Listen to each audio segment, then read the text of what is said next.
Chakra Varadacharyam Shuddha Sattva Guruttamam Srinidhim Raghavam Vande Hyapara Karunakaram. Namaskaram to all. At the outset, I wish to convey my heartfelt thanks to Sri Venkateswara Temple of North Carolina for giving me this wonderful opportunity to address you all for 5 continuous days. So, conveying my thanks to the temple management, administration and all the Kaikaryaparas and also to Astikas who have attended in large numbers. Let us proceed to the first day discourses topic. What is today's topic? Know your temple. Now, this discourse is for 90 minutes. It will be in the form of 20 question and answers. I will ask 20 questions and I myself will answer. I will now list out the 20 questions one by one.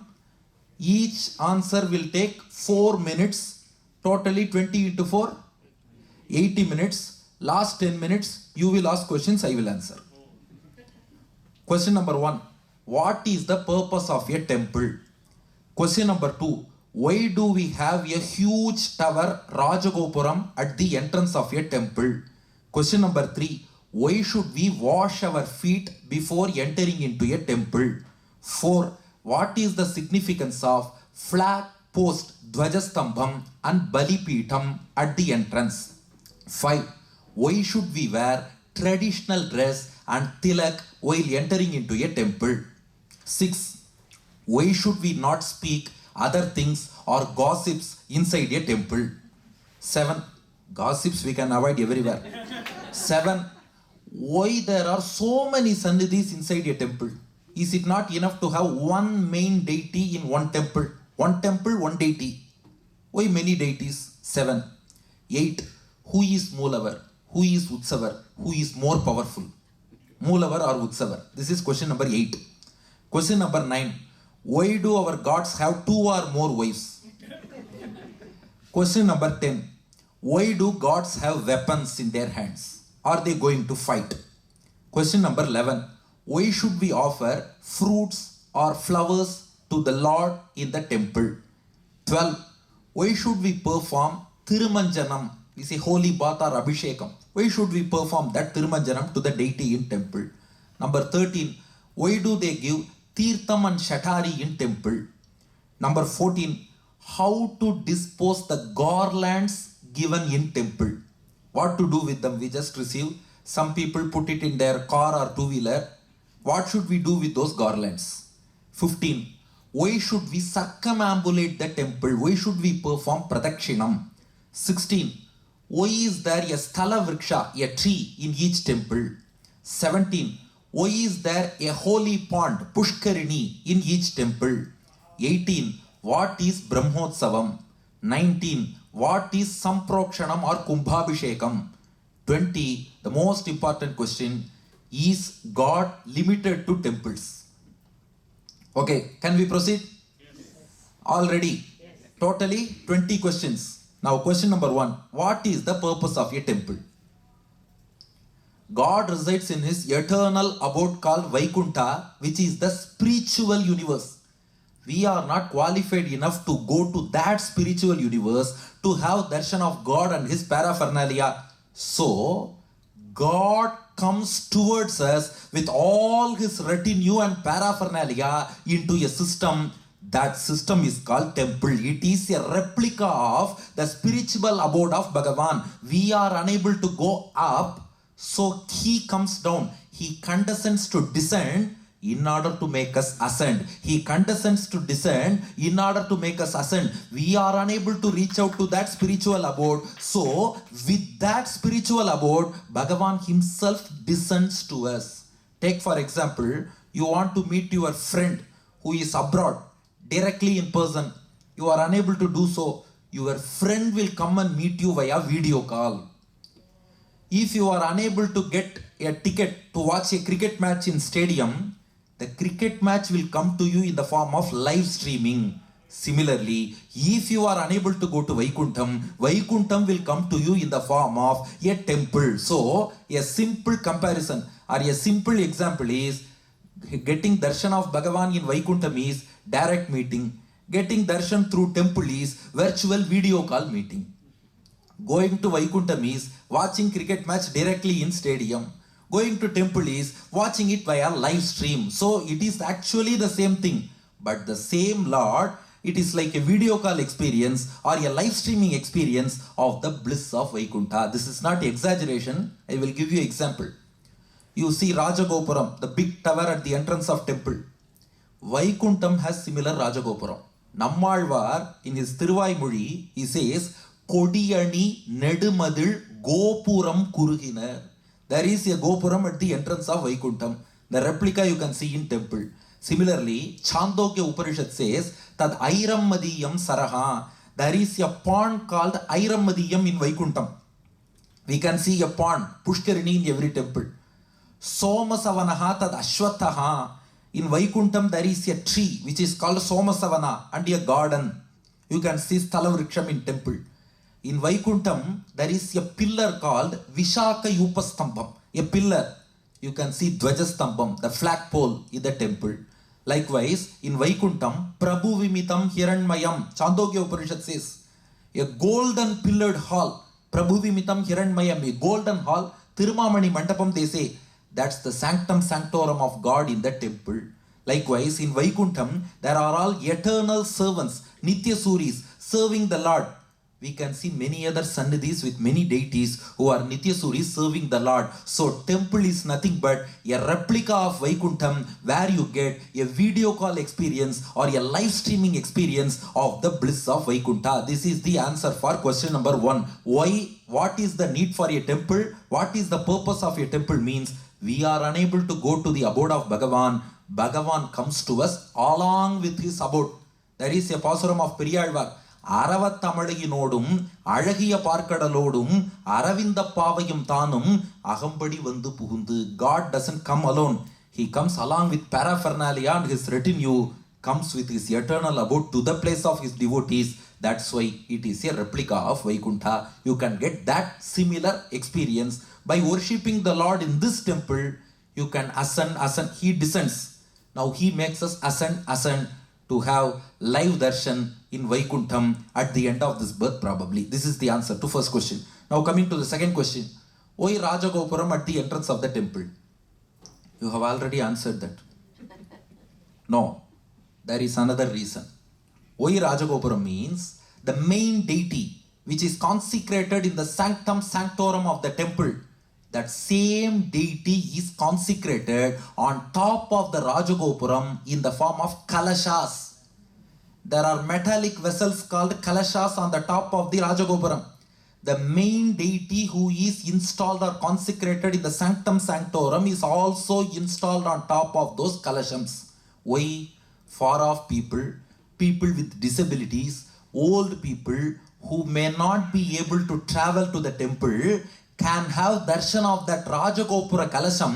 By worshipping that, they can receive the blessings of Bhagavan. That's why there is a proverb, Gopura Darshanam Koti Punyam.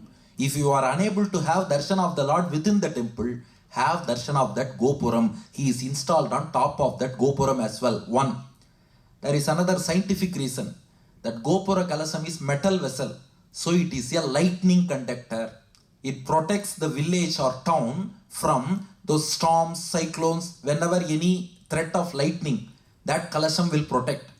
Number 3, within that Kalasham, they keep Navadhanyas, 9 grains. In case of any natural calamities, those Kalashas will serve as seed banks. They replace those seeds every 12 years during Samprokshanam. So Navadhanyas, 9 types of seeds are placed there. If some natural calamities occurs, then there will be no seed for next cultivation.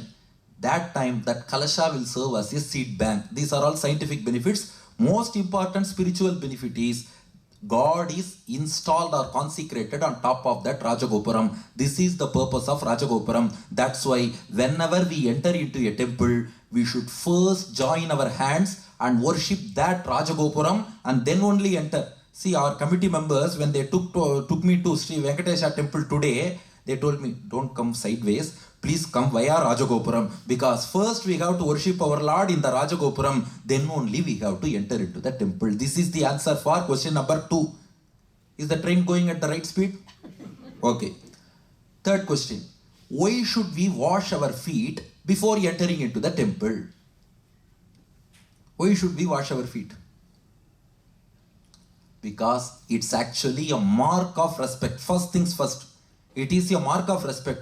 We are going towards Lord who is ruling the entire universe. While going towards him, we should ensure that we are pure. Purity first.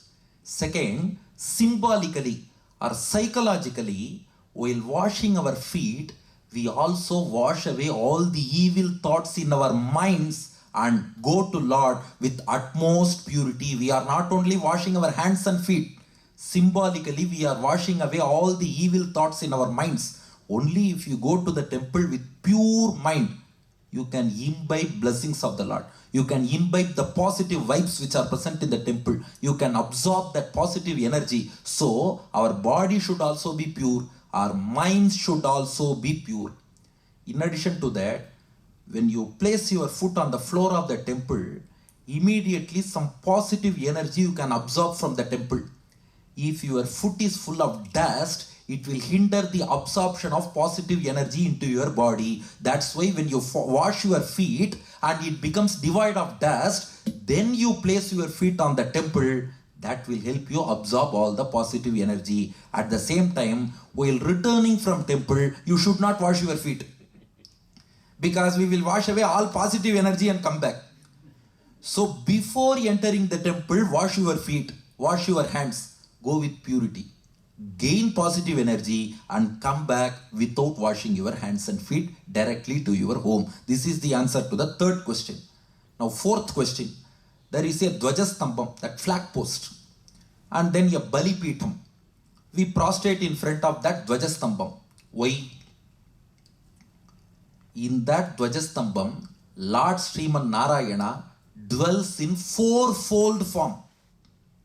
In that Dvajastamba, not one Narayana, four Narayanas are residing. Who are they? This has been explained by Swami Vedanta Deshika in Varadaraja Panchashat hymn. Rudhasya chinmayataya hridaye karisha stambanukari parinama vishesha bhajaha स्थानेषु जाग्रति चतुर्ष्वपि सत्ववन्तः शाखा vibhaga chature tava chaturatnye. In that pillar, there are four directions, right? Vasudeva, Sankarshana, Pradyumna, Aniruddha, the four murtis of Bhagavan, fourfold form. Vasudeva, Sankarshana, Pradyumna, Aniruddha reside in that pillar, flag post. That's why we have to perform namaskaram and offer our salutation at the feet of that fourfold murti of Lord Narayana. This is one thing. Second thing, we should not prostrate or perform namaskaram in other places inside the temple, because if you do so, unknowingly you may stretch your legs towards any other sannidhi. There will be many other sannidhis. We already saw there are many attendant deities to the main deity. So if you perform namaskaram within the temple, knowingly or unknowingly, our feet may get stretched towards any other deity, which is a sin. We should not do that. That's why in Dvajastambam itself, Narayana dwells in fourfold form. So we offer our namaskaram at the Dvajastambam itself, following which we have Balipeetham. Why Balipeetham? Usually Bali refers to offering of food. What food should you offer in Balipeetham means, whenever Lord Sriman Narayana dwells in a temple, many devatas called Parshada devatas come to serve him. They are invisible. We cannot see those Parshada devatas using our ordinary human eyes. Take for example, in great kshetras like Tirumala, great souls and mahans wish to live as trees, plants, animals, birds, steps, everything. Great mahans wish to live in those places. Similarly, in a temple, great deities called Parshada deities come in invisible form. They want to show off themselves to others, but they want to serve that main deity enshrined in the temple. But we can offer food to all the attendant deities who have shrines within the temple. How to offer food to these Parshada deities? Pancharatra Agamam says, in any Vishnu temple, 247 Parshada deities come to serve Bhagavan.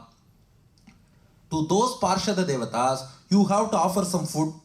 That's why we offer food in Bali Peetham, so that it reaches all those invisible Parshada Devatas who has come to the temple to serve Lord Sriman Narayana, who is the main deity. It is to offer food to invisible Parshada deities who have come to serve Bhagavan. Not only that, Bali has one more meaning. Bali Kudutal, they say in Tamil. It means giving up.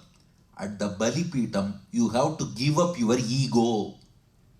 Bali Kudu, you have to give up your ego. So you prostrate in front of Dvajastambam, give up your ego in Bali Peetham, and then enter into the temple. This is the significance of Dvajastambam and Bali Peetham, fourfold form of Bhagavan.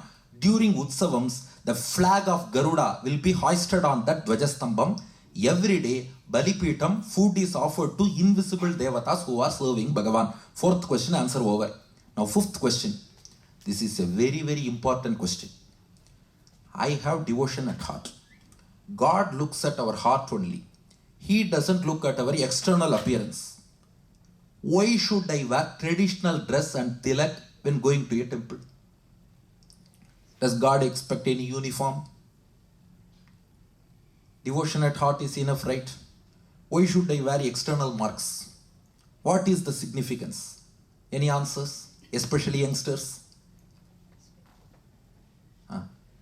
Yes, respect. Yes, let me give you one example. What is the purpose of going to school? Learning, education. Also good conduct. Also extracurricular activities. What is the use of uniform? Equality, okay. But in our places in schools, they stress that you should wear tie, you should wear socks, you should wear shoe. In what way shoes and socks and ties are related to education or conduct or anything? They have a code of conduct. This is our discipline. If you are an obedient student, you should abide by our code of conduct, they say. If you have to abide by the code of conduct of school to prove that you are an obedient student, you have to observe the spiritual code of conduct to show that you are an obedient devotee to Bhagavan. It is a mark of respect. We show to the Lord that, oh God, you have laid down many rules in Shastras. I am an obedient devotee. Whatever you say, I am ready to follow. It is a mark of respect to Lord. If Bhagavan may accept even if you go in other dress, that's different. But we want to express that, oh God, you have laid down some rules. I am ready to follow them. Have you observed one thing in schools? Though the main motive of school is education, if your marks is low, they won't punish you. But if you deviate from their dress code, they will punish you. Why? Because discipline is more important. Likewise, we have to develop devotion. That's also important. Discipline is more important, because only if you have that discipline, devotion will grow in our hearts. No, I won't be disciplined, but I have devotion. How can you have it? This is one thing. Second thing is, when you are mentally contemplating on Lord, this traditional attire may not be needed. I don't say it is not needed. It may not be needed when you are mentally thinking about God. But when you are physically going to a temple, these physical external identities are also needed. If you are going physically to a temple, these are needed. If you are mentally contemplating, they may not be needed. Another thing is, the spiritual dress code, traditional attire and tilak, they automatically give us a devotional attitude. Automatically, when we apply tilak on our foreheads, when we wear a dhoti or a sari, automatically we are prompted to focus on Bhagavan. It tunes our mind to worship Bhagavan with focus and devotion. So, when we go to temple with traditional attire and tilak on our foreheads, automatically we get good focus, good devotion, good concentration, and we can receive blessings of Bhagavan and come back. This is the answer for fifth question. With this, 1/4 of the Upanyasam is over. Time you see, exactly 20 minutes. Now we go to the sixth question. Why no gossips within the temple? You should not speak gossip anywhere. Especially in temple, no gossip. Why? Why? Any reason? Actually, the temple is charged with a lot of positive energy. Because we can see Vedic chants, Divya Prabandha Pasurams, Stotras on Bhagavan, devotional songs, mantra japa, everything will be happening incessantly within the premises of a temple, and hence the temple will be loaded and charged with a lot of positive vibes and positive divine energy. If we go to temple, we can just join those chants or remain silent and imbibe that positive energy. Instead of doing that, if we speak about something else or if we gossip about anything, we lose the opportunity to imbibe that positive energy. Not only that, if we start speaking something else, it will disturb and divert the attention of other devotees as well. So it will amount to spoiling ourselves and spoiling others as well. That's why gossip, it is considered as a great sin in our tradition. Let me tell you one story. There was a king. That king donated one bowl of rice to a Vedic Pandit. The poor Vedic Pandit received one bowl of rice from that king, gave it to his wife, she cooked it, and the entire family of that Vedic Pandit consumed that rice and they passed away. Why? Flashback again. King was donating one bowl of rice. At the same time, an eagle, it was carrying a dead snake in the sky. The poison from the tongue of the snake fell into that bowl of rice. So the entire family has consumed poisoned rice and they died. Now Yamadharma Raja has got a peculiar case now. Who will incur the sin of the death of this family? On whose account can I write this? On the king? No. King gave donation, charity with good intention. On the Vedic Pandit? No, he is innocent. On his wife who cooked? No. On the eagle? No. Eagle was also innocent. Eagles, they fight with snakes. It's their nature. Snake, it was already dead. Snake is already dead. Poison has fallen. On whose account can I write? Yamadharma Raja was reflecting on that. At that time, 2 streets far away, 3 men, they were gossiping. See, this king is a bad king, man. He has donated some poison rice to a family and has killed a family. This king is so bad, they were gossiping. Yama wrote the sin in their accounts. That's what you get by gossiping. So always it is better to avoid gossip. That too in temple premises. There are a lot of positive energy and positive vibes which you can imbibe. We should not pollute it with our gossiping. So we have to chant the names of Bhagavan. We can chant hymns, Vedic mantras, Alvar Pasurams, Stotras and mantras, everything, so that we can also add to that positive energy. We can also imbibe that positive energy. If we speak gossip, we will spoil ourselves and spoil others as well. This is the answer to 6th question. Now 7th question. Why should we have so many sannidhis within a single temple? It's very cumbersome. One main deity, one temple. One deity, one temple. It will be good, right? This is also partially answered already. The first answer is, Vaikuntham is not a temple, is not a place where God alone comes. He comes with his entire paraphernalia. Aravattamadiginodum, Alagiya Parkadalodum, Aravinda Pavayum Thanum, Ahambadi Vandu Pugundu. God comes with his entire paraphernalia to give us a virtual experience of Vaikuntham in a temple. Experience of that spiritual abode here. That's why it is a replica of Vaikuntham. So we have sannidhis for all the deities who accompany Bhagavan in Vaikuntham. This is one explanation. Second explanation is, if you observe each temple, Bhagavan is celebrated as a king or ruler of that town. Of course, he is the ruler of the entire universe. But for each kshetra, the Lord who rules that kshetra is the deity of that temple. That's why in many places, Bhagavan is referred to by the name of Raja. In Srirangam, he is called Rangaraja. In Kanchi, he is called Devaraja. In our place, Kumbakonam, he is called Sharngaraja. He is always called Raja. There are many more Rajas like that. Why is he called Raja? Means he is the ruler.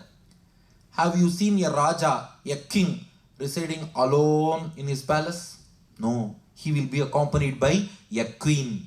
He will have his council of ministers. He will have his commanders. He will have his royal attendants. He will have his royal couch. He will have a royal vehicle. Likewise, Lord Sriman Narayana is the Raja in the temple. His queen is goddess Mahalakshmi. His ministers are Chakaratalvar, Sudarshana and other Nityasuris. They are all his ministers. He has commander-in-chief. He is Vishwaksena. In our temple we can see Vishwaksena, the chief commander, along with his other commanders including Gajavaktra. Yasya Dverada Vaktradhyaha Parishadhyaha Parashatam Vignam Nignanti Satatam Vishwaksenam Tamashraye. In our SV temple of North Carolina, we have Vishwaksena. He is accompanied by his elephant-faced those commanders as well. So Bhagavan has his commanders in chief. And then he has got his royal coach, Adisesha. He has his royal vehicle, Garuda. He has his royal attendants, our Alvars and Acharyas, divine servants. So, just like a king residing in his palace, Bhagavan dwells in his temple, which is nothing but palace for the universal ruler Bhagavan. That's why we have got a lot of sannidhis. In a palace, there won't be just a single room for single king. King will be the king. He will be attended to by many people. This is the same in the case of temple. Now, there is another third explanation. Why many sannidhis means there is a protocol to resort to the Lord. Whenever we go to Bhagavan, we should not go directly to him. First, we have to worship his devotees and get their permission. Nammalvar says, Vedam vallargalai kundu vinnor veruman thirupadam panindu. First, you have to worship his devotees, get their permission, and then go. Don't go to Perumal directly. Go to Tayar Mahalakshmi. Get her recommendation. Only when Mahalakshmi recommends, Bhagavan will bless us. Only if we want to achieve something from our father, we will go through our mother. Because if our mother says something, our father will immediately accept. Likewise, get the recommendation from Goddess Mahalakshmi, the universal mother. Now with the permission from devotees and recommendation from Mahalakshmi, finally you resort to Lord Narayana. Why? Even in this world, if you want to write a letter to a higher official, we write from, to, then through proper channel. We don't address him directly. We write through proper channel. Similarly, while resorting to Bhagavan, you should go through proper channel. What is that channel? Devotees, Mahalakshmi, then only Narayana. That's why in temple, we have got a protocol. If we are about to enter a temple, first we wash our hands and feet, worship at the Rajagopuram, enter inside, and then first prostrate at the Dvajastambam. We will have Garuda Sannadhi in front. Worship Garuda, he is devotee. Then we will have Alvar Acharya Sannadhis. Worship all those Alvar Acharyas. And then we will have Chakaratalvar, Sudarshana and other deities. We have to worship them all, Vishwaksena and other deities. Then we will have Nachiyar, Pirati, in the name of Mahalakshmi, as well as Goda, Andal Nachiyar. We have to worship goddess. And finally, we have to go to the Sannidhi of Bhagavan. There, the gatekeepers, Jaya and Vijaya will be there. We have to get permission from them. And then go to the Sannidhi. There, we have to first worship the priest. Archakastu Hari Sakshat. So, we have to join hands to greet the priest. And then worship Bhagavan, receive his blessings, and then come back. There is a protocol. That's why, if there is one temple, one deity, we cannot go through this proper channel. To enable us to reach God, to resort to God via the proper channel, all these sannidhis have been installed in a temple. This is the answer for 7th question. Now the important question, 8th question. Who is Moolavar? Who is Utsavar? Immediately comparison, who is more powerful? You all know Moolavar means the immovable deity in the sanctum sanctorum is called Moolavar. Utsavar means the mobile form of the deity who comes out for procession. Utsavam means immediately that Porapadu procession. Whoever comes out for procession, mobile deity is Utsavar. Immovable deity at the sanctum sanctorum is Moolavar. Usually Moolavar Tirumeni will be made of stone. Utsavar Tirumeni made of metal. But it is a sin to research into the material with which the body of Bhagavan is made. Because whatever material it is, once Bhagavan is dwelling within that divine body, we should call it as Divya Mangala Vigraham. researching into the material is considered as a grave sin, and we should not do that. Just for identification, I told you, stone Tirumeni, it is Mulava, metal Tirumeni Utsavar, doesn't mean that we should research into it. It is a great sin. Let it be on one side. Who is more powerful? Both are equally powerful. Both Mulavar, both Utsavar are God with his full potency, with 100% power. Whatever power does Vaikuntanatha in Vaikuntam possesses, the same power Salagrama in our home also possesses. Whatever power Lord Srinivasa in Tirumala possesses, the same power our Srinivasa of Cary, North Carolina also possesses. There is no difference in the power or attributes of Bhagavan at any place. This has been said by Bhagavad Ramanuja in Sri Bhashyam and Gita Bhashyam. Nasthanatopi parasya ubhayalingam sarvatrahi. Ajopisan avyayatma bhutanam ishwaropisan. Prakritim swam adhittaya sambhavami atmamayaya. Wherever Bhagavan dwells, he is with his full potency. He is the abode of all auspicious attributes, and he doesn't have any negative attributes. This power, this ability of Bhagavan is present wherever he exists. So, let me give you one example, because many people may doubt this. We carve and create a Vigraham using a sculptor. Then we say, no, he created the entire universe. One person spread a joke in WhatsApp. I am not sure whether God created men, but I am sure men created so many gods. Is it fair? Because we are designing an idol, then we say he created us. How is it possible? For this, our acharyas have given an excellent explanation. This idol may be created by a sculptor, but when we chant proper Vedic mantras, Alvar Pasurams, as per Agama Shastrams, and consecrate, do avahanam of Bhagavan on that idol, Bhagavan comes with his divine form of Vaikuntham and starts dwelling within that idol. He just mingles his divine body within that idol and considers that this will be my divine body from this point. So it becomes Divya Mangala Vigraham. Take for example, if you mix 24 liters of water with 24 liters of milk with 1 liter of water, what will you get? Again I am repeating, if you mix 24 liters of milk with 1 liter of water, what will you get? 25 liters of milk. Similarly, this idol is like 1 liter of water. Bhagavan's divine body is 24 liters of milk.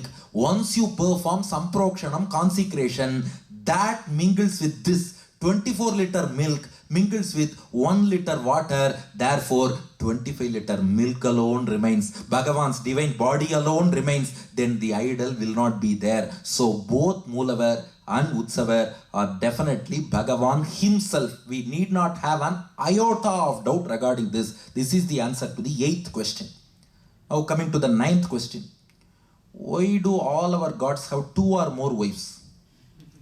For Srimad Narayana we say Sri Devi, Bhudevi, Nila Devi. For Krishna, Satyabhama and Rukmini we say. For our Srinivasa also we say Alarmel Mangai Padmavati. Why 2 or more wives? This should not be seen from our worldly point of view. They say POV. It should not be seen from a worldly perspective. Actually, you have to view that from spiritual perspective. The male deity represents Jnana Shakti. Female deities represent Icha Shakti and Kriya Shakti. So far you spoke in understandable language. Now you are using technical terms. No, very simple. Male deity is Jnana Shakti, means embodiment of knowledge. One female deity is Icha Shakti, means will. Icha Shakti means will or sankalpam. Kriya Shakti means action. You see, if knowledge has to function, mere knowledge is not enough. It needs a will. It needs action. Only when knowledge combines with will and action, it can function. Put it simple, potential energy cannot do anything. It should be changed into kinetic energy to make it function. So God, that male deity, is the embodiment of knowledge, Jnana Shakti. It won't function immediately. Lakshmya saha Rishikeshaha, Devya Karunya Rupaya, Rakshaka Sarva Siddhante, Vedante Picha Giyate. So he needs the help of will, determination, one Devi Icha Shakti. He needs action, Kriya Shakti, the other Devi. When these three combine, knowledge, will and action combine, a function is executed, we get the blessings. To put it even simpler for Gen Z people, they are also listening. If you have a computer program, it needs both software and hardware. Male deity is Jnana Shakti computer program. First female deity is Icha Shakti software. Second female deity is Kriya Shakti hardware. So Jnana Shakti is program, Icha Shakti is software, Kriya Shakti is hardware. Program has to mingle with software and hardware to execute a task. Similarly, that male deity needs the company of female deities to execute the task. Or another one explanation is also given by our acharyas. This has been given by Sri Parashara Bhattar in Sri Gunaratana Kosham. Yuvatvadau tulyepi aparavashata shatrushamana sthiratvadin kritva bhagavati gunan pungstva sulabhan tvayistri tvaikantan mradimapati parartya karuna kshamadinva bhoktum bhagavati yuvoyor atmani bidha. When somebody repeats along with me, it gives so much of happiness. The same verse of Parashara Bhattar in Sri Gunaratana Kosham. Bhattar says, the male deity, Bhagavan, he says Ranganatha in Srirangam. He is the sign of supremacy and lordship of Bhagavan. At the same time, we have female deities, Sriranganachiya, Sridevi, Bhudevi. That female deity is the embodiment of compassion and love. That's why Sridevi Tayar is full of compassion. Bhumi Devi is the embodiment of patience. Neela Devi is the embodiment of love. So, Karunyam, Kshama, Prema, compassion, patience, love, they are all feminine deities. Male deity is the embodiment of supremacy and lordship. Female deity, compassion, patience and love. Just imagine, only when lordship and supremacy mingle with compassion and love, they can bless us. If there is only supremacy, if there is only male god, he will punish us. Only when there are more female gods surrounding that male god, compassion is more than supremacy. That doesn't mean that one god has many wives. God's compassion overpowers his supremacy. God's patience overpowers his lordship. God's love overpowers the punishment, and hence God blesses us. So male deity is one, female deities are many. Supremacy and lordship is one, compassion, love, patience are many, so that we receive the blessings of Bhagavan. It has to be viewed from this spiritual point of view and not worldly perspective that one man married many wives. It's not the case here. This is the answer for 9th question. Now the 10th question. Why do our gods possess a lot of weapons? Are they going to fight with anybody? Our Sriman Narayana carries Shankachakra and then Gada, Sharga, and then bow arrow. He has Nandaka sword.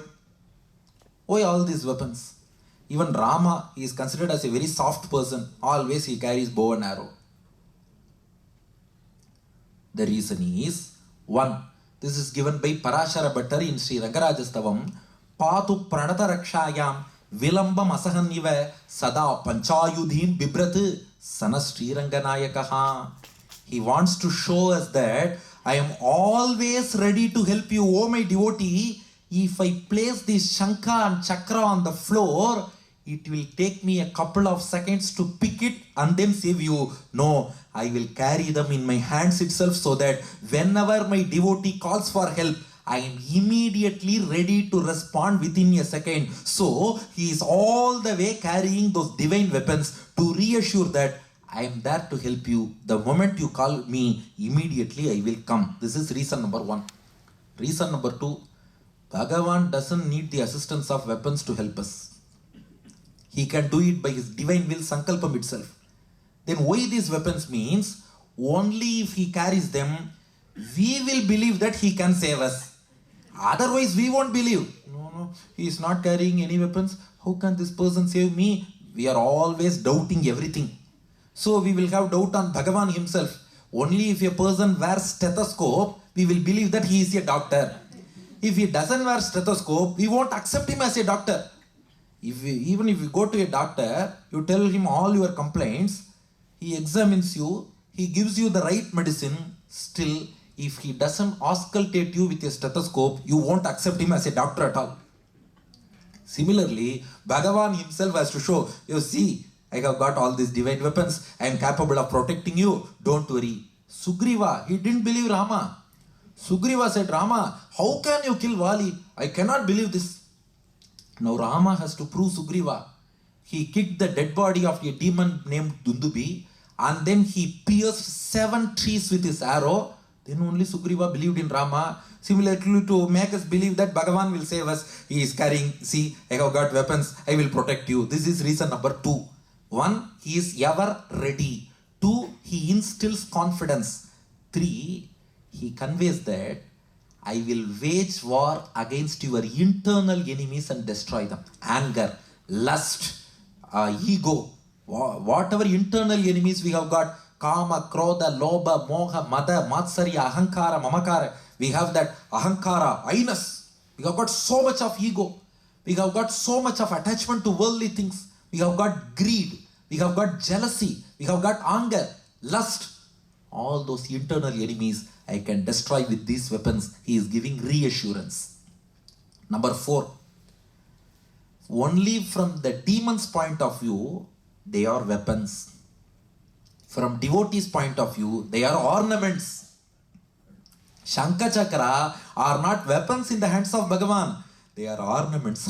How beautifully he is carrying them. How gracefully they are in his hands to add beauty to the already handsome frame of Bhagavan. That's why our Alvars sing Pallandu to those divine weapons. Adiyo modum ninnodum pirivindri ayiram pallandu vadivai nin valamarbenil vaalginra mangayum pallandu vadivar sodi valathurayum sudar aaliyum pallandu padaipor pukku muzhangum panchasanniyamum pallande. So they are all divine ornaments in the hands of Bhagavan. From our perspective, just imagine if Dhoni hits a sixer, CSK fan will say, wow, what a great six. At the same time, the opposite team fan will just curse him. Oh, this fellow is hitting sixes. The same sixer gives happiness to a CSK fan and sorrow to another team's fan.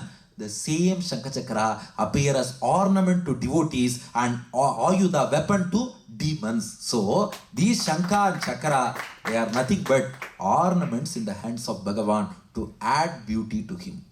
And 5th explanation, the weapons, they have some symbolism within. Swami Pillalokacharya says, the Shankha Chakra, they denote Jnanam and Shakti of Bhagavan. If you observe, the conch, it is static. The disc, it is always rotating. Sudalum Chakaram we say. So this conch is the embodiment of potential energy or Jnanam of Bhagavan. This disc is the kinetic energy or Shakti of Bhagavan. Bhagavan is omniscient. He knows everything. That's shown by Shankha. He is Sarva Shakti. He can do anything. He is omnipotent. That is shown by his Chakrayudha. So this symbolically teaches that God is omnipotent, omniscient, and he can achieve anything for you. Don't worry. That's why he carries that conch and disc as a symbol of his Jnana and Shakti. Conch and disc. This is another explanation. And even the mudras in the hands of God, they also carry a lot of significance. If he shows his feet, this is called Varadahastam. Surrender to me, I will protect you. If he keeps his hand this way, don't worry. Abhayahastam, I will protect you, you don't worry. If he keeps like this, in a slanting position, not like this. If he keeps like this is called Dhanahastam. I am ready to give you all boons. If he keeps like this, in the case of Pattabhirama, this is Vyakhyana Mudra. He is teaching Vedantic philosophy to us. If he keeps like this, he is welcoming us, come worship me. If he keeps like this, he says, I will ensure that your great ocean of samsara gets to your knee level, I will ensure that it recedes to your knee level. So if he keeps like this, it is called Gati Hastam. If he keeps like this, it is called Vyakhyana Hastam. If he keeps like this, Dana Hastam. If he keeps like this, Varada Hastam. If he keeps like this, it is called Abhaya Hastam. If he keeps like this, it is called Ahvana Hastam, calling devotees. So everything has a meaning, everything has a symbol. His weapons also convey symbolic meaning that he is omnipotent and omniscient. Omniscience is shown by his Shankha conch, and omnipotent it is shown by his Sudarshana disc chakra. 10th question over, 50% of Upanyasam over. Now we will go to the 11th question. Why should we offer flowers and fruits to Bhagavan in temple? Any reason? There is an age-old saying in Sanskrit, Rikta Panir na pashyete Rajanam Daivatam Gurum. Never go empty-handed to God, Guru or King. If you want to meet God, Guru or a King, you should take something to offer to them. You should not go empty-handed.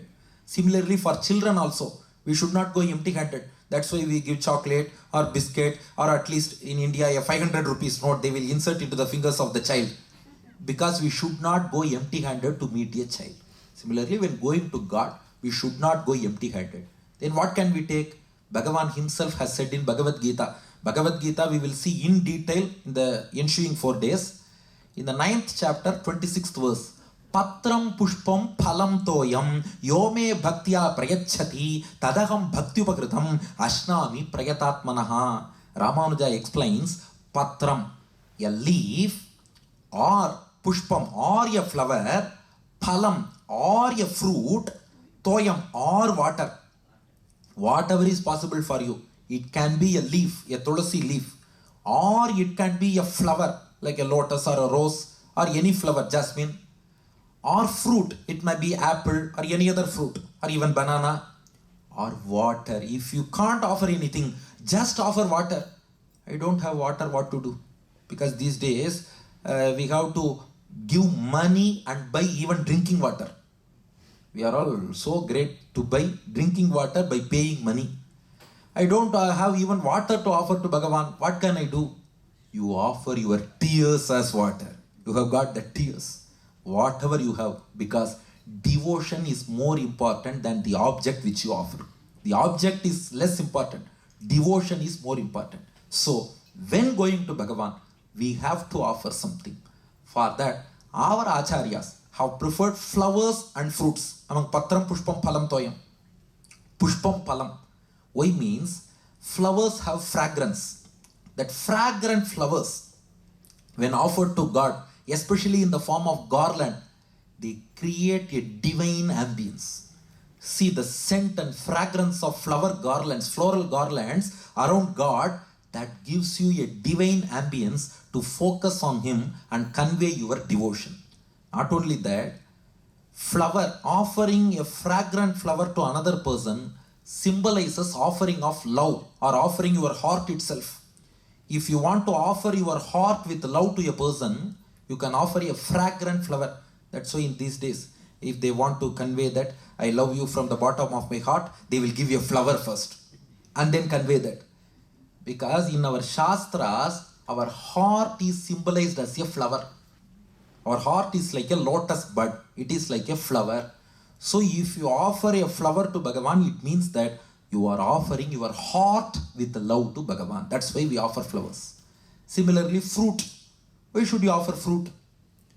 Fruit is the mature and ripe stage of a flower. Fruit is the mature stage, ripe stage of a flower. Similarly, our devotion should ripen and reach the mature stage of Sharanagati. When your devotion ripens into Sharanagati, that fruit form, you offer your Jivatma itself to Bhagavan. So we offer that ripe fruit to Bhagavan to convey that may my devotion ripen and may attain the state of Sharanagati and offer this soul as Atma Nivedanam to your lotus feet. Not only that, we receive those flowers and fruits back. Bhagavan will not keep it himself. He will give it back. While receiving those fragrant flowers, that fragrance also carries positive vibes from the divine body of Bhagavan. So when we receive back those floral garlands, we receive positive vibes along with the fragrance of those flowers. Similarly, the fruits, when we receive them back from Bhagavan, they become sattvic, prasadam. Because they have gone to Bhagavan, he has blessed and he is giving them back. So that fruit carries sattvic energy. If we consume that fruit offered to Bhagavan, that will promote sattvic thoughts, noble divine thoughts, and it will purify our mind. Okay, I am unable to offer fruits or flowers. Actually, we are able to, just hypothetically. If we are unable, what can we do? Nammalvar gives answer. Pusum sandhiyan nenjame, punayum kanni yanadudaya vasagam sei malaye, van pattadayum agade, tesamana anigalanum, yen kaikupu cheigaye, Isanyala mundu vilda, yende Egamurtike, no problem. I will offer my heart as chandanam to Bhagavan. Sandal paste. My heart I will offer. And then, Punayum kanni yanadudaya vasagam sei malaye. I want to offer floral garlands. I am unable to do. I will offer my stutis themselves as floral garlands to Bhagavan. I want to adorn him with ornaments. I am unable to offer ornaments. I will offer this Anjali Mudra. Just join my hands together. This is the ornament. So joining hands together is the ornament you offer to Bhagavan. Singing his namas, singing his divine names, it is the garland you offer to Bhagavan. Your heart is the sandal paste which you can offer to Bhagavan. Pusum sanden ninjame, punayum kanni yanadudaya vasagam sei malage, van pattadayum agde, tesamana anigalanum yen kaikuppu cheigaye, Isanyala mundu bilda yende Egamurtike. This is the answer for the 11th question, offering flowers and fruits. Now 12th question. This is slightly controversial. Many people speak about this. Why are you doing milk abhishekam to Perumal in temples? Because Tirumanjanam, holy bath means many dravyas are used, but milk is primarily used. Why should we do that milk abhishekam? That holy bath, Tirumanjanam. The reason is, Bhagavata Puranam says in 4th skandham, Dhokshe kshiramayan kaman anurupancha dohanam. The earth is symbolized as a cow in our Shastras. Whatever wealth Mother Earth gives us, those wealth are symbolized as milk. Earth is a cow and the wealth we derive from earth is milk. What all wealth we derive from earth? Agricultural wealth, mineral wealth, energy resources, gems, diamond, gold, forest resources, water resources, all we derive from earth. From earth only all resources are coming. All those wealth are agricultural wealth, mineral wealth, energy wealth, gems, forest wealth, water, everything is milk.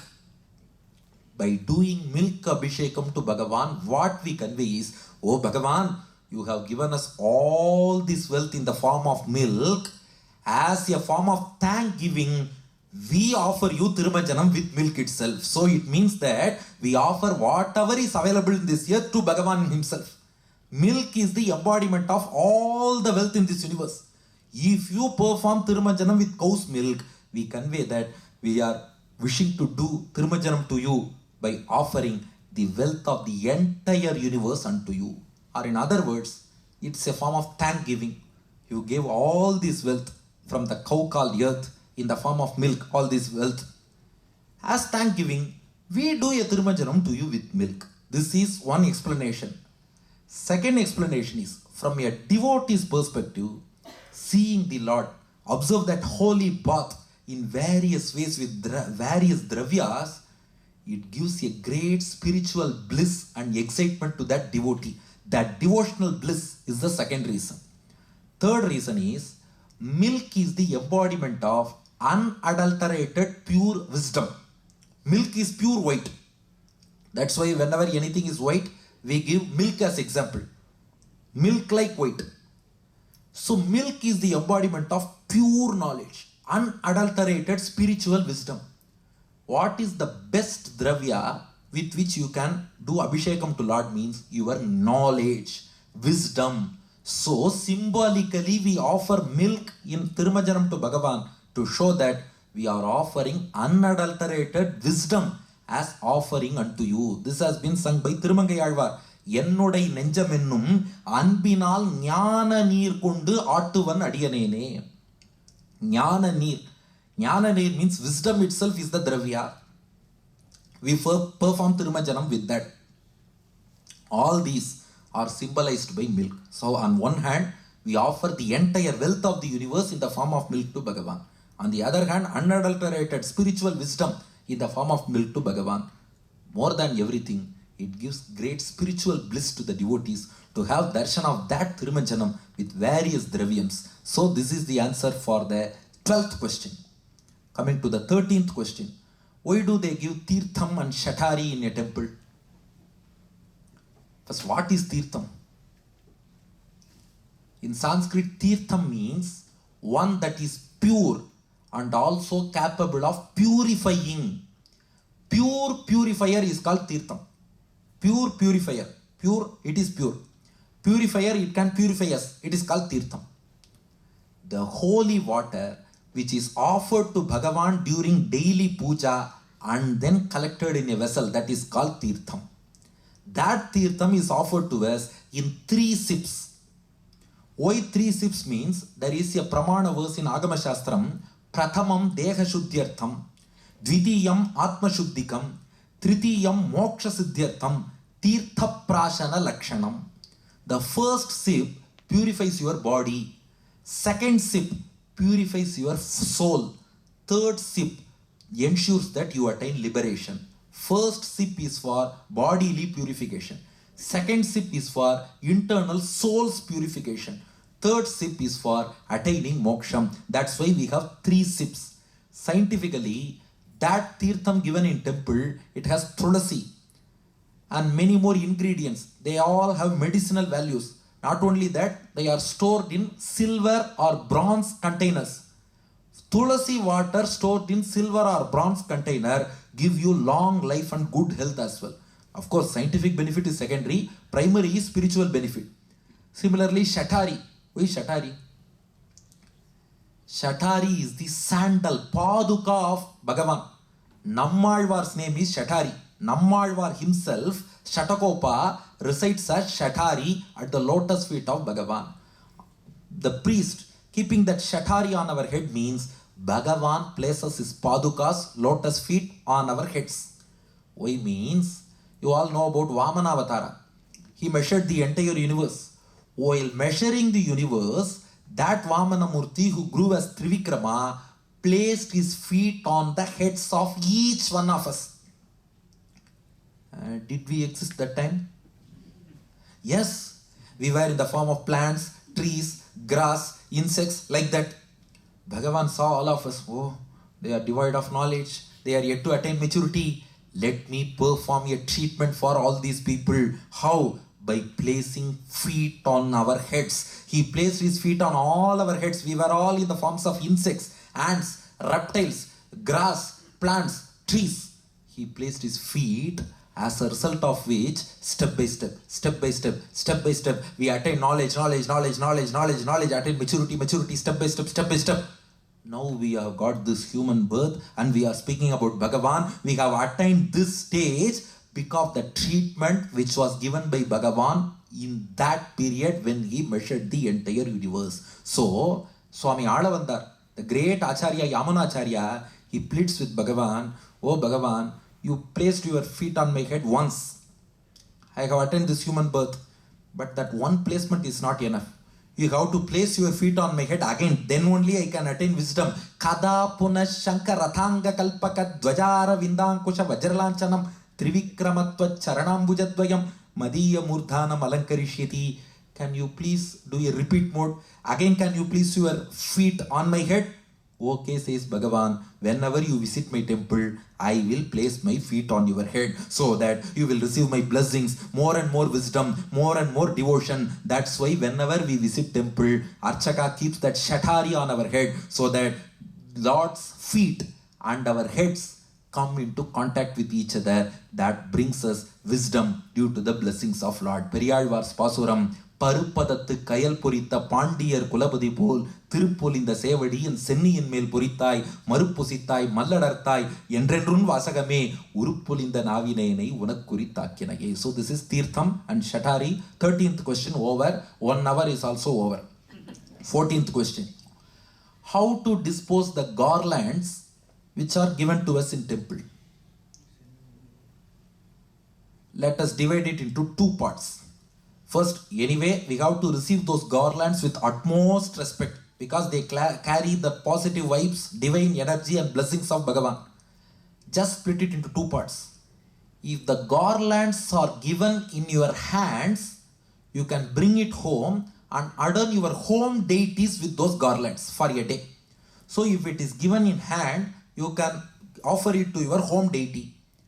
If worn around your neck, it will not be suitable for our deities as well. So just bring it home, keep it in your home for 1 day. So if it is worn around neck, just keep it safely in home for 1 day. If it is given in hand, offer it to your family deity, home deity for 1 day. The next day, it has to be deposited. Actually, we should not use the word dispose. We have to deposit it in a water body, a pond, river. No, it is not possible. We are living in USA. Okay, I will give you an alternative. Under a tree or a plant, on the soil under tree or a plant where we don't place our feet. That's also difficult. Where we don't place our feet under tree, difficult. There is a third option now. Third option is have a separate bin, not dustbin.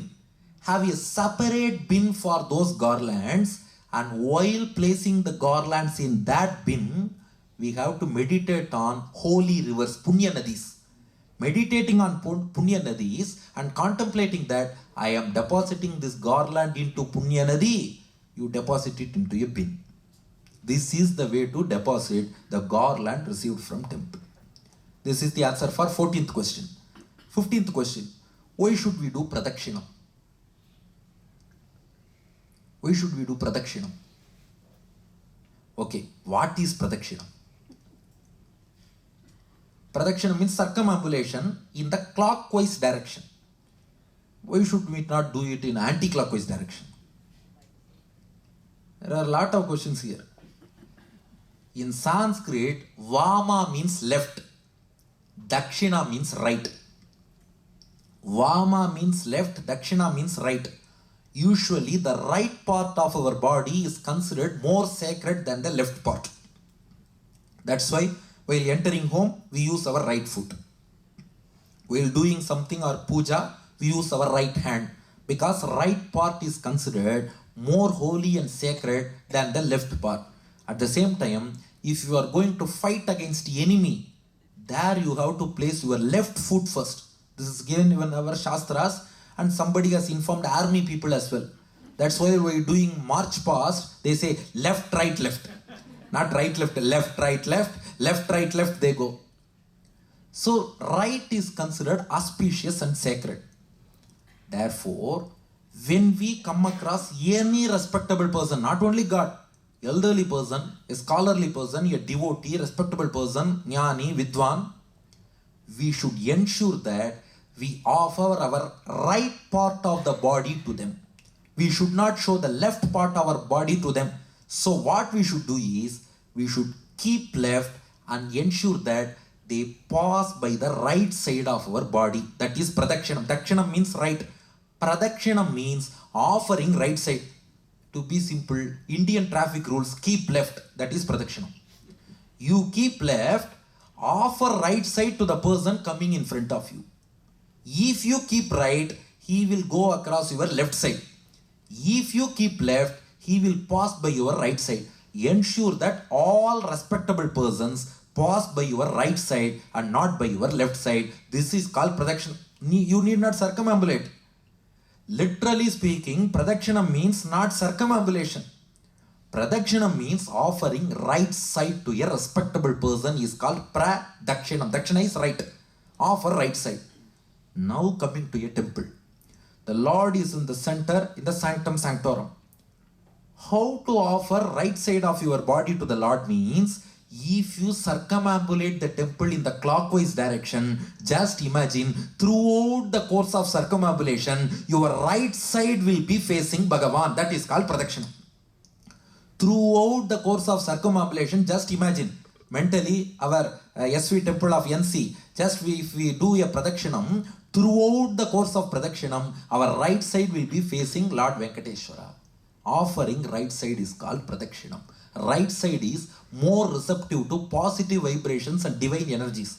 So while you do Pradakshinam, that right side will be fully facing Bhagavan and it will entirely imbibe all the positive divine vibes from Bhagavan and that divine energy from him, and it will fetch you the blessings of Bhagavan. That is Pradakshinam. And also Agama Shastra says, Sampurna Prasava Nari Payaf Purna Ghate Naraha Udvaganti Shanair Tadvat Kuryat Pradakshinam. How to do Pradakshinam? Actually, it is a mark of respect. If an elderly person comes, we keep left, that's a mark of respect. Similarly, if we circumambulate in clockwise direction of our right side to Bhagavan, it is a mark of respect and reverence to Bhagavan.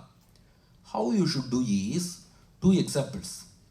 Like a full-term pregnant woman or a man carrying a full vessel of water. How will they walk? Slowly. That much slow you have to walk during Pradakshinam. Just like a full-term pregnant lady or a man carrying a vessel full of water, how will they walk? With that much speed, you have to do Pradakshinam. This has been said in Agama Shastras.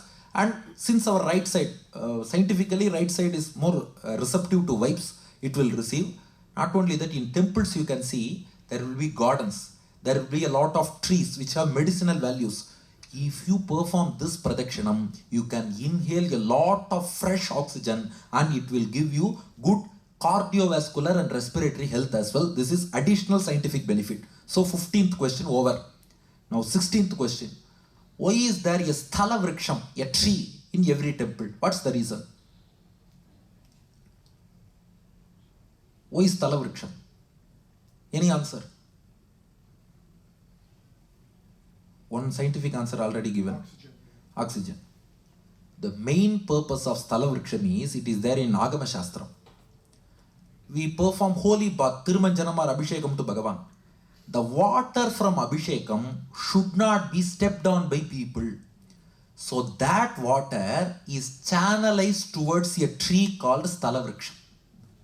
The Abhisheka Jalam, Tirumanjana Tirtham of Bhagavan is channelized. You can see that channel in all temples. With Sthala Vriksham, there will be a channel in which the Tirumanjana Tirtham will go to the Sthala Vriksham.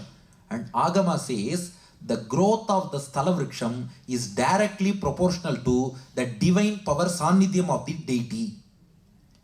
If we do worship properly, if we chant mantras properly, and if there is more Sannidhyam, the Sthala Vriksham will blossom. Because that deity's water is alone coming to that Sthala Vriksham. If that deity is charged with more Sannidhyam, this tree will also blossom and grow nicely. If this tree is not growing perfectly, it means that there is a problem with our puja. Sannidhyam is less. That's why that Tirumanjana Tirtham is not making this tree grow.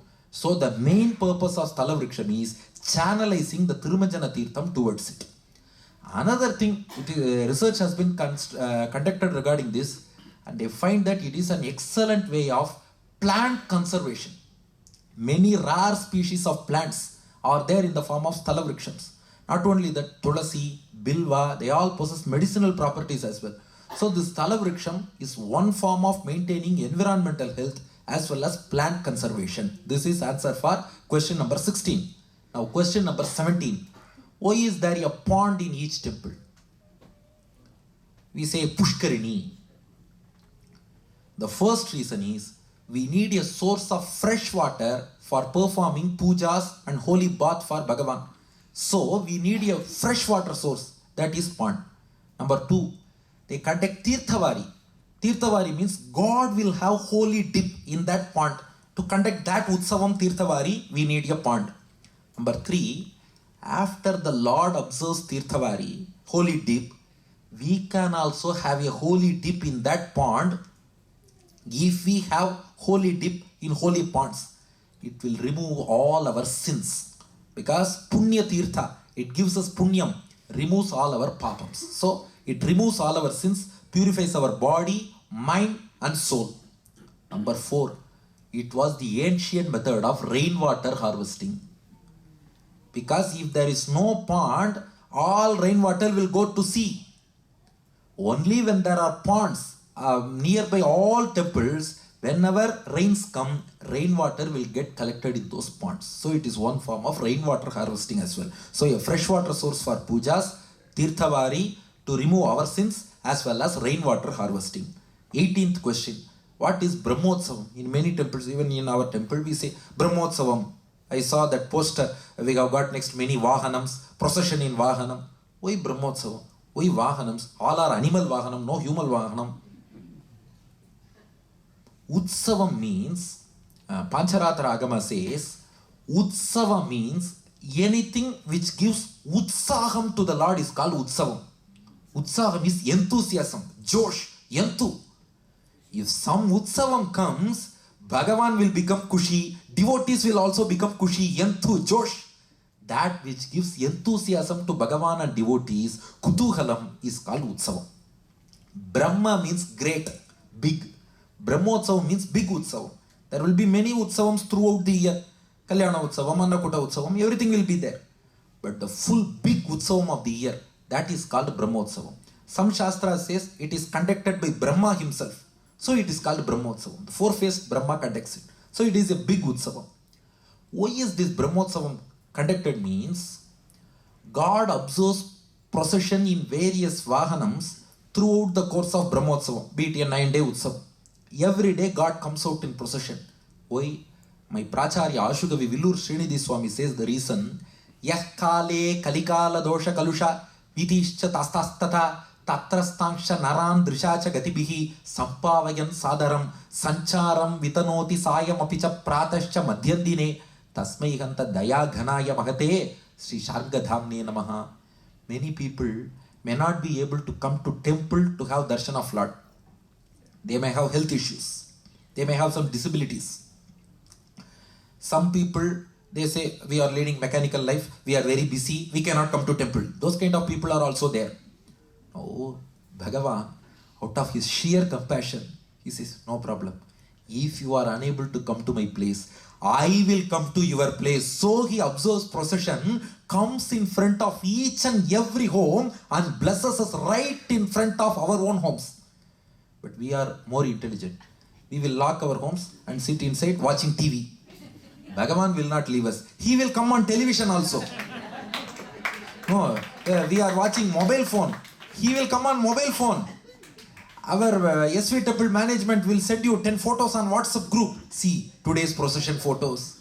Wherever you go, I won't leave you, Bhagavan says. That's the importance of Brahmotsavam.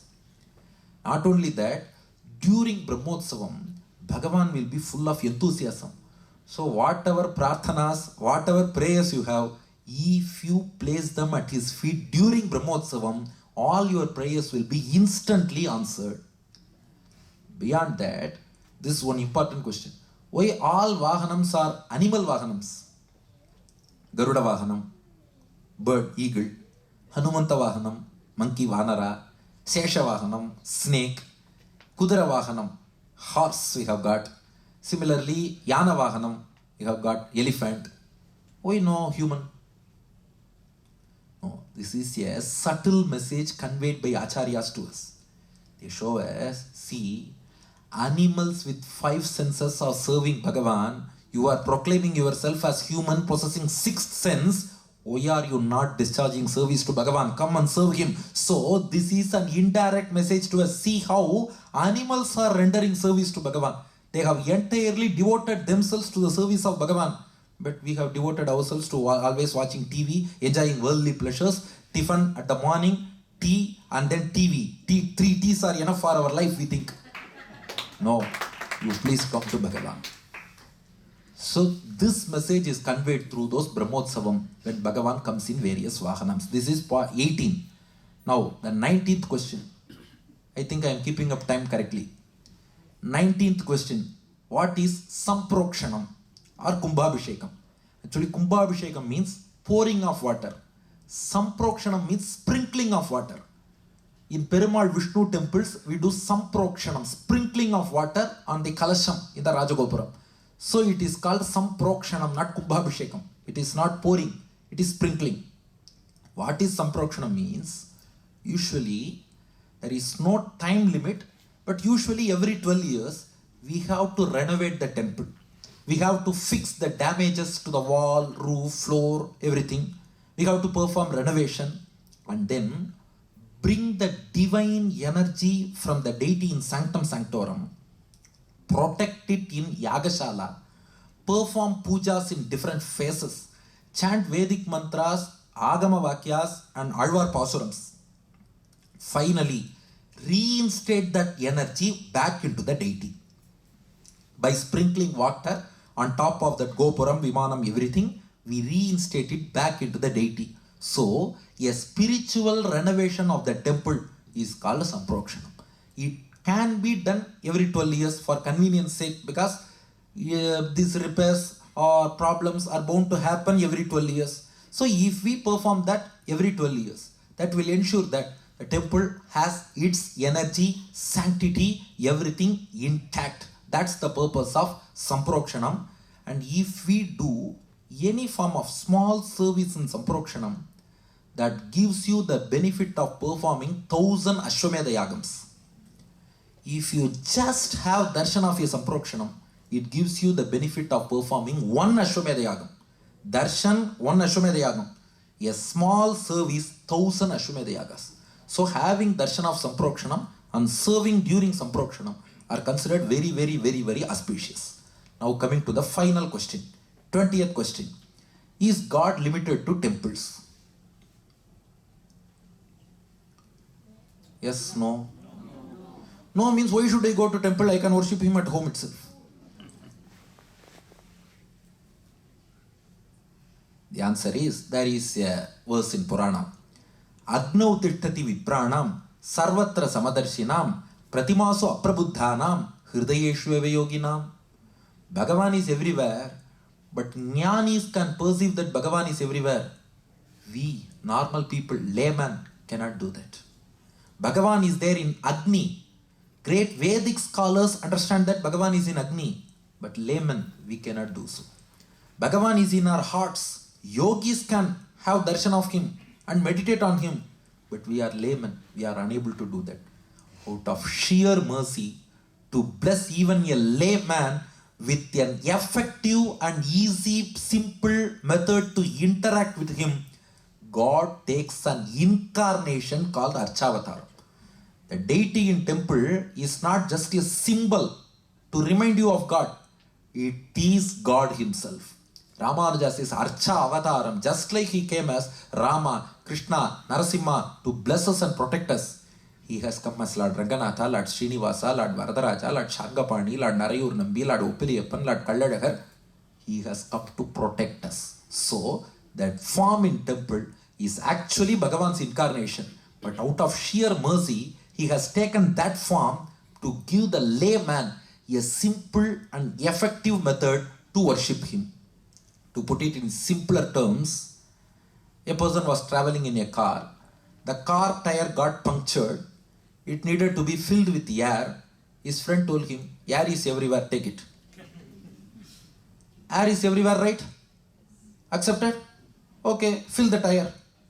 No man, that fellow said, air can be everywhere, but to push the air into that tire, I need a pump. Bhagavan is everywhere, but to push his blessings into your heart, you need a temple, you need Vigraham. Then only you can perceive, enjoy, interact with Bhagavan. Not only that, even in Moksham, this is said by Ramanuja in Sri Bhashyam. God is everywhere. Then I can attain liberation here itself. Why Vaikuntham? We started with Vaikuntham. God is in heavenly abode, in his spiritual abode Vaikuntham. He is everywhere, you are saying. There is a difference. God is everywhere. But if you want to enjoy him uninterruptedly, you have to go to the place called Vaikuntham. If you are here, you cannot enjoy him uninterruptedly.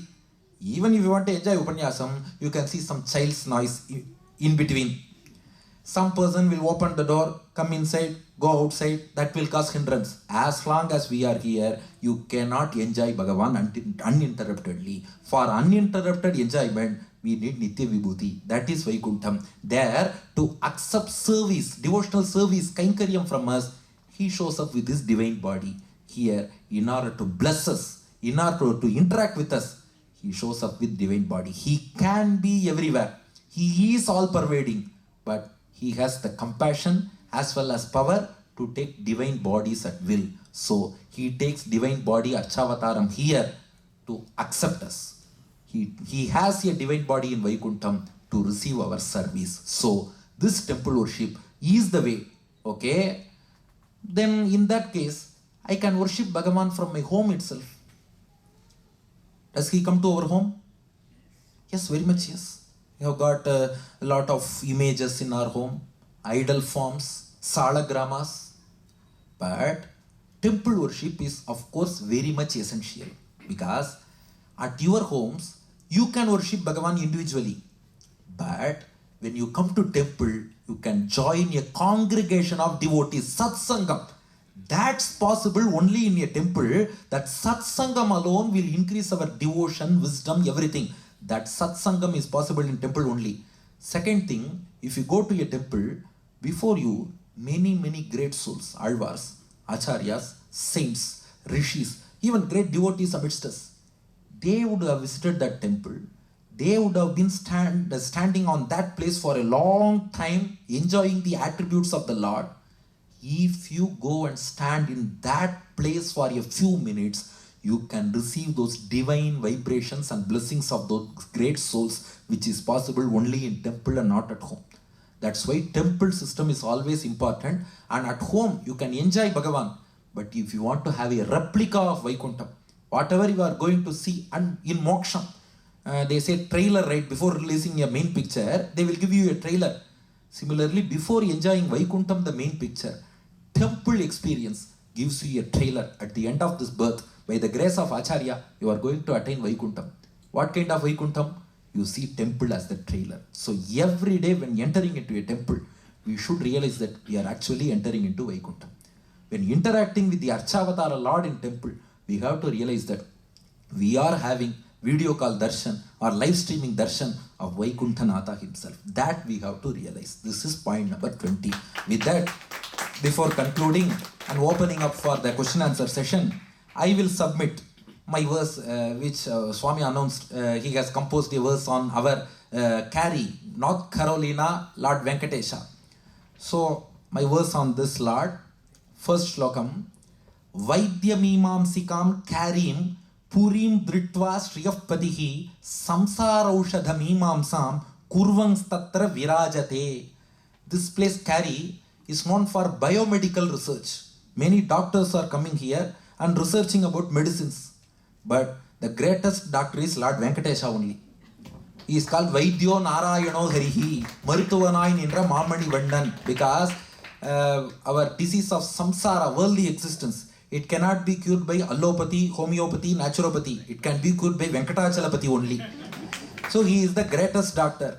He saw many doctors are coming to Cary to conduct biomedical research. Now the greatest doctor, Lord Venkatachalapathy, he comes to Cary and he is conducting medical research to cure the disease of samsara for us. Our disease samsara, he wants to cure, so he is conducting medical research here so that he will cure all our disease of samsara. So Vaidya Mimamsikam Karim Purim Dritva Shriyapatihi Samsaraushadha Mimamsam Kurvangs Tatra Virajate. This is first verse. Second verse, the Lord shows his lotus feet with his right hand and keeps his left hand like this. It means, surrender to my lotus feet. I will ensure that your ocean of worldly existence recedes to knee-deep level. My friend asked, oh, it will not recede completely, only no, not like that. If sea becomes knee-deep, then there is nothing in the sea. That's implied meaning, not literal meaning. So, Charanau Sharanam Tvitiyo Vrajate Bhavashoshanamastu Hitasya Maya Iti Sucha Yatisma Chahasta Yugat Charamukti Sumurti Rapara Gunaha. The Lord shows his lotus feet with his right hand, surrender unto me. With his left hand he says, I will remove all your sorrows and sins. Thus, he shows the Charama Shlokam of Bhagavad Gita, Sarva Dharman Parityajya Mamekam Sharanam Vraja Aham Tva Sarva Papebhyo Mokshayishyami Ma Shuchaha. That's why with his blessings, tomorrow onwards we are going to enjoy Bhagavad Gita for 4 days, because he is the embodiment of Charama Shloka of Bhagavad Gita. And finally, this Lord, the third verse, he dwells with 3 important Alvar Acharyas, Nammalvar, Ramanuja and Manavada Mamunigal. Why? There is a reason.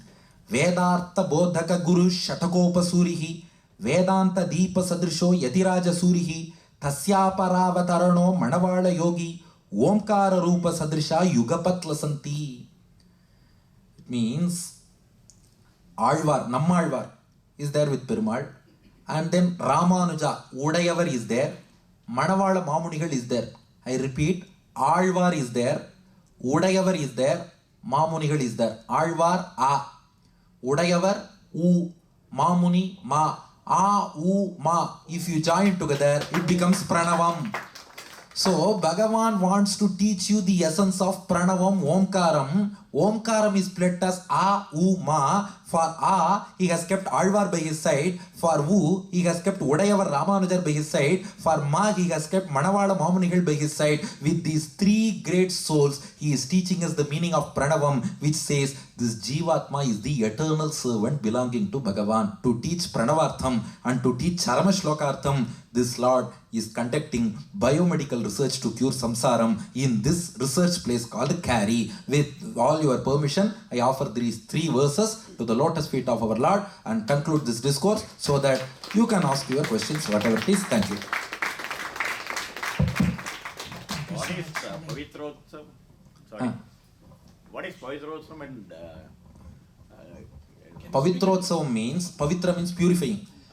Knowingly or unknowingly, some defects might have happened in the daily pujas or during other utsavams. To alleviate all those doshas, Pavitrotsam is conducted. Vasantotsam is cooling the Lord. Vasanta Kalam, actually the name is very cool, but Vasanta Kalam is the summer season. So God comes to the garden and he is surrounded by pool of water and he just takes rest. If you have questions, raise your hand. Thank you very much, Swami. This was an enlightening discourse about temples. I learned many things I did not know before. So one question I have is, in the South Indian tradition, they call it Dravidian architecture, where the tallest structure is the Rajagopuram. And then the tower on top of the Sanctum Sanctorum is less in height. Whereas if you look at North India, they call it Nagara architecture, where the tower on top of the Sanctum Sanctorum is the tallest structure, and the where you enter is the smaller one. So what is the difference? Is it just a regional difference, or how do we interpret this? Essentially a regional difference, and there is no difference that Kalasham is there both on Rajagopuram and also the tower. So technically there is no difference. This is what we say Deshacharam. In each place, their elders would have adhered to some kind of tradition. They follow that. Take for example, both are correct. For example, both are not one and the same, but for understanding I am giving this example. In USA, if you have pain, they will give you Brufen. But in India, Brufen is outdated. They will give aceclofenac. What is the true painkiller? Brufen is also painkiller. Aceclofenac is also painkiller. This is USA tradition. That is Indian tradition. That's all.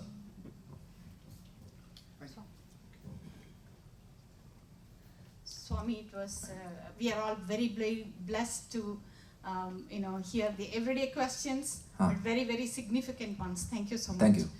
I want to learn what is Sanatana Dharma from your perspective. Now, this is such a raging question. It's being defined. I have put a recent video on my channel, Dr.Venkatesh Upanyasams. I have given full explanation about Sanatana Dharma. You can just type Dr. Venkatesh Upanyasams on YouTube. The full answer is there. Thank you. I had a question on number 4 answer. Okay. You talked about Vasudeva, Sankarshna, Pradyumna and Aniruddha. Why are those 4 forms of Vishnu on the Dvajastambham? Is there because Bhagavan creates Vyuha, his 4 murtis, and those 4 murtis are the in charge for 4 essential tattvas. For example, Sankarshana, he controls Jivatma. This Pradyumna, Aniruddha, they control our mind and intellect. Vasudeva is the supreme. In Vyuha, in the Milky Ocean, Bhagavan divides himself into these 4 forms. Not only that, this Sankarshana, he takes care of destruction. Pradyumna takes care of creation. Aniruddha for sustenance. Vasudeva is the Lord of all. So he takes those 4 forms. Everywhere we have, in Vishnu Sahasranamam also you have got Chaturatma, Chaturvyuha. Those 4 forms. Namaskaram Swami. What is the significance of Narasimha Sannadhi? Because we see of all the Dasavadaram, we only see Narasimha Sannadhi in most. Along with Chakratalvar. Because Chakratalvar is moving potential energy, Narasimha is moving kinetic energy, Narasimha is in yogic posture, potential energy. What he shows is behind all this moving earth, there is a silent Bhagavan in yogic posture who is controlling everything.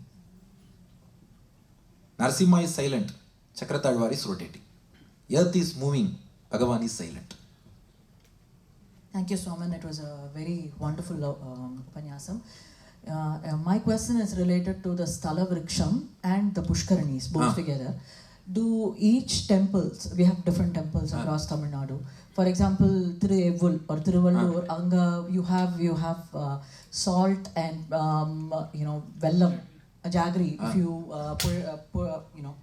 immerse it in the Pushkarni, it's supposed to Vaidya Viragava Perumal. Yes. Please proceed. So, like that, is there a significance for the Sthala Vrikshams for different parts of the temple? I mean, different temples across? Some temples, they tie cradles, they tie bangles. These are all again Deshachara. Generally speaking, from Agamic perspective, the purpose of Sthala Vriksham is carrying Thirumanjana Tirtham. Purpose of this Pushkarini is Perumal's Thirumanjanam, Tirthavari and water for his purpose. We taking bath, that's all. Tiruvallur has specific reason in Sthala Puranam. Shiva's servant by name Veerabhadra, he got some disease. He took a dip in that Pushkarini and it is called Hrittapanashini in Tiruvallur. He took bath in Hrittapanashini, he got cured, based on which this habit happened. That we should use salt, uppu karaikirthu idella. Please, can you stand up, sir? Yeah, Adiyan.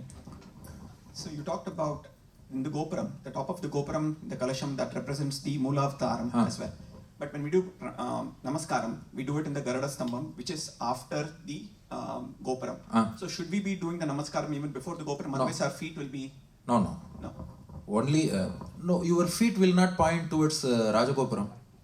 When you do Namaskaram in front of Dvajastambham, you will be facing Dvajastambham like this to the left. Okay, thank you. There are other rules there. Because considering time, and I didn't want to confuse actually, if God is in standing or sitting position, you should do Namaskaram to the left of Dvajastambham. If he is in lying posture, if his feet point out towards right, you should do Namaskaram to the right of Dvajastambham. If his feet point towards left, you should do Namaskaram to the left of Dvajastambham. Swami, sorry, one more question. Specific to our temple. Visvakshenar, Anjaneer, Chakratalvar are all outside in our temple. So, per your suggestion, it is better to first go through the Pradakshina and yes, of course. And then go to the Moola. Yes, definitely. Okay. I went in that route only today.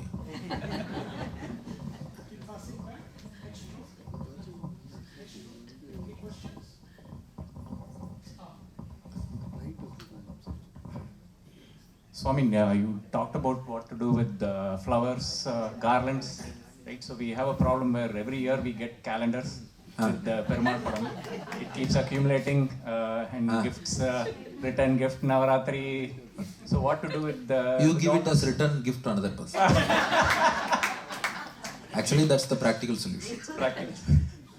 I have one more question. So can you say a few words about we chant Divya Prabandham in the front of Utsavam and Vedas in the back. Because Vedas are still searching for Bhagavan, so going behind him. Divya Prabandham shows Bhagavan clearly, so Bhagavan is going behind Divya Prabandham.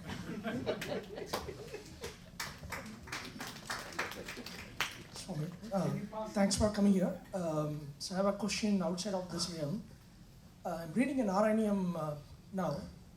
So I just crossed the Rasa Leela part. Okay. So one of the questions you mentioned, like, you know, the male deity and woman deity should not be seen from a physical point of view, right?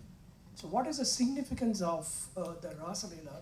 During How Rasa did it Leela, Gopikas lost all their material identities and danced with Krishna with the single spiritual identity that I am the wife of Krishna. Similarly, while you attain moksham, you will lose all your bodily material identities and serve Bhagavan with a single identity, Adiyan Dasan, servant of Bhagavan. So it is the manifestation of Vaikunta Moksham, bliss of Moksham on this earth in the form of a dance, interaction between one Paramatma and many Jivatmas. Swami, I have a question. Is there significance in worshipping certain deities on certain days? Like, for example, there is no specific rule in any Shastra book or scripture that on this day you should worship this deity. Some traditions, to inculcate the habit of going to at least one temple every day, they have kept that kind of a tradition. You can follow your family tradition in this regard.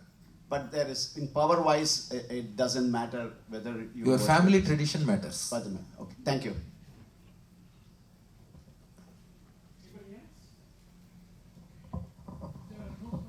Last question.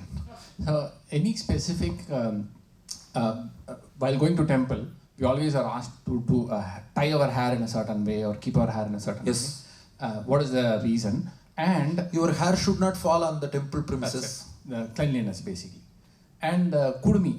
Why do certain people keep kudumi? What is the significance? All should keep kudumi, not certain people. Kudumi is for everybody only. What is the reason? I will tell you the reason.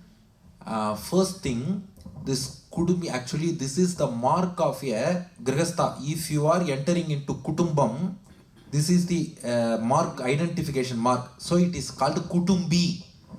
Kutumbi has become kudumi. One. Second, this shikha, this ensures that whatever knowledge you receive, it is protected and it is well protected within your brain. For that, you need this shikha. Shikha is considered as one of the 3 identification marks for a Vedic scholar, including 1, this Yajnopavitam, 2, Panchakacham form of dhoti, 3, this shikha. Obviously, tilakam will be there. Shikha is also important. So, not only that, Shastra says, if you chop off your shikha, it is equal to suicide.